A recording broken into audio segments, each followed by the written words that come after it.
Justin, thanks so much. It is Monday at midday, which means it's time for Financial Focus. Our financial analyst, Steve Budin, is now joining us here. We got two important topics to get to, one of them being taxis, the other one being taxes. Yes. Taxis, let's start with that. First of all, flat rate, if you're going from McCarran Airport to pretty much anywhere on the Strip.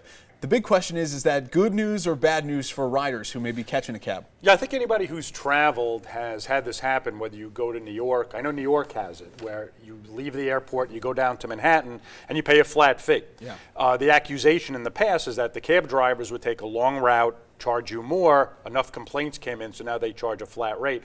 Las Vegas is actually experimenting with that now for the next 6 months. So depending on where you're going on the Strip, the rates will alternate between $19 to $27, whether you're south of Trop, between Trop and Flamingo, or north of Flamingo, the rates will vary.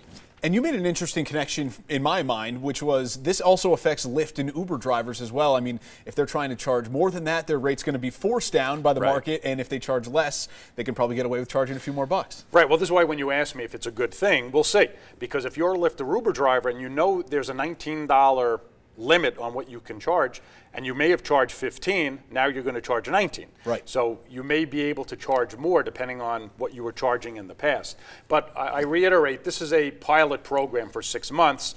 The Taxi and Limousine Authority will weigh all the data. They'll see the pros and cons, and they'll decide whether to make this permanent. I think the pros far outweigh the cons, because if you're a tourist coming in from out of town, you don't know the routes, and it's very easy to get taken advantage of. Absolutely it is. So yeah, that might make it a little bit more of a fair playing ground. That's right. Let's switch to taxes. You told me that you're calling this the most significant tax law that has been passed in what, recent memory? Years it's been. About 13 years. The Secure Act, it's called. All federal legislation has some sort of misnomer attached to it, right? Of course. It's called the Secure Act, and it was signed into law by the president with the recent budget. And for many of our viewers, you're going to be affected. First and foremost, if you're a part-time employee at a particular company and you've been there long enough, you are now going to be allowed to join a 401k plan.